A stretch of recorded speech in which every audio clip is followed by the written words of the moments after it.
Matapos maaresto ng mga kapulisan sa Lapu-Lapu City, Cebu, sa kulungan ang bagsak ng pinagariang top 10 most wanted person dahil sa kaso nitong statutory rape.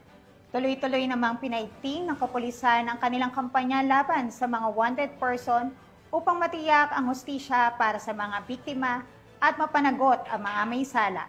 Patrolwoman Flora May Azares, ibalita mo.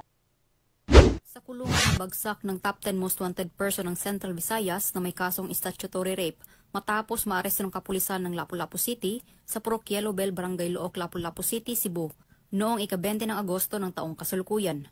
Kinilala ni Police Major Felix C. Cleopas III, Station Commander ng Police Station 3 Lapu-Lapu City Police Office, ang suspect na si Marvin, 22 anyos, na residente ng Sangi Interior Paho, Lapu-Lapu City, Cebu.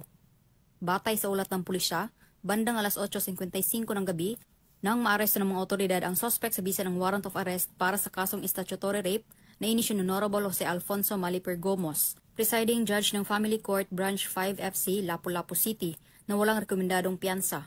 Samantala, kasalukuyang nasa kustodiya ng Police Station 3 LCPO ang suspect para sa dokumentasyon at tamang disposisyon.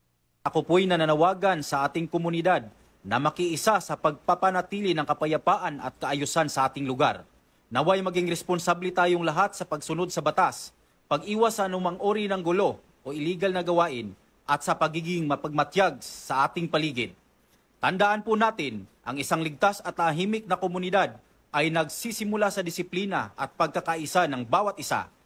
Mula dito sa Central Visayas, ako ang inyong Police News Network correspondent, Patrolwoman Flora May Azares. Alagad na batas, tagataguyod ng Balitang Pulis.